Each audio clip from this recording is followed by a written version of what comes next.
So, private postal people, P cubed, the paper 2 scenario from June 2018.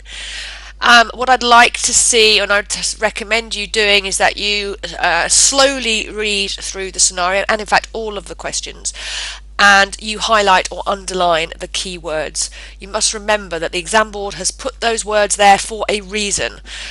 So it's important that you look for the clues and you understand and you really take your time. And actually, by underlining or highlighting, it will slow you down. So, Private Postal People, P cubed, is a national delivery service specialising in specialising in small letters, large letters, small packages and medium packages. The company has regional depots across the country. Put depots. Regional depots across the country. The company runs a fleet of delivery vans. It uses technology to help run the business. It does not deliver internationally. So a GCSE scenario is supposed to be something that you can relate to, so that you have some understanding of what the scenario is or the company is. But it won't be necessarily something that you have direct experience of.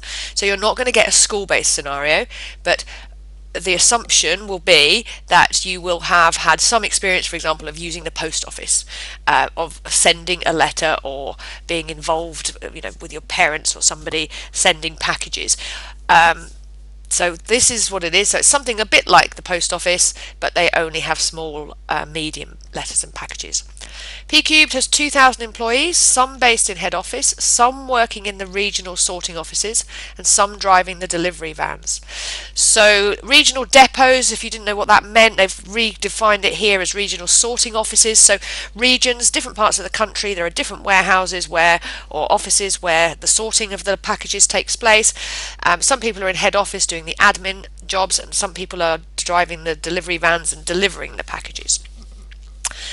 P cubed stores information about its employees on a server. First name, last name, and start year are items that are stored as variables in an employee record.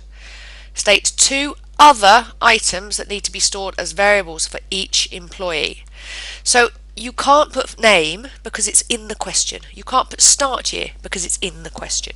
You can't put length of service because that can be worked out from using the start year. So you have to have 2 other items. So looking for clues in the text, first of all, we have this information about them working in different places. So one of your answers could be location. Okay.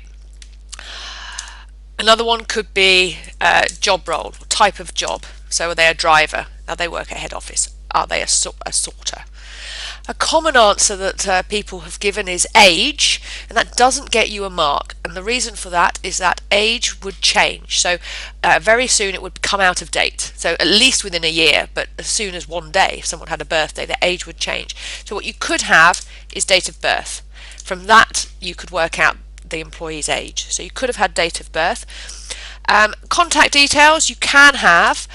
Some of you put address and then email address, phone number. I would try and mix it up a little bit just in case the mark scheme is just sort of includes that all together and only gives you 1 mark.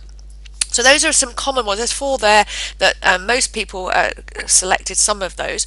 If I show you the mark scheme, what you could have had, there you are. So you could have had date of birth, an employee number, so a unique ID, the permitted areas, not sure why you would have thought of that, department, salary, some of you did put wages, how much they're paid, their address, job role, badge number, national insurance number, location, uniform information. So quite a few things you could have had just quite random, like uniform information, and salary is an important one, but was not in the clues in the text, but certainly there were some clues in the text for your department, your job role, location.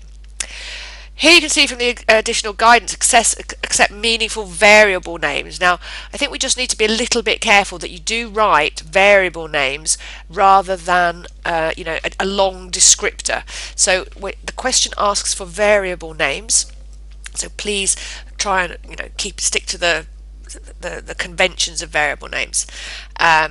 here we talk about not accepting age or start date. Other examples that were appropriate were allowed to be accepted. So I did accept phone number and email address, but I don't think I accepted if you had too many of those, because I felt that they all came within this one here. Oops, the address one. Okay, so that's question one. Question 1A.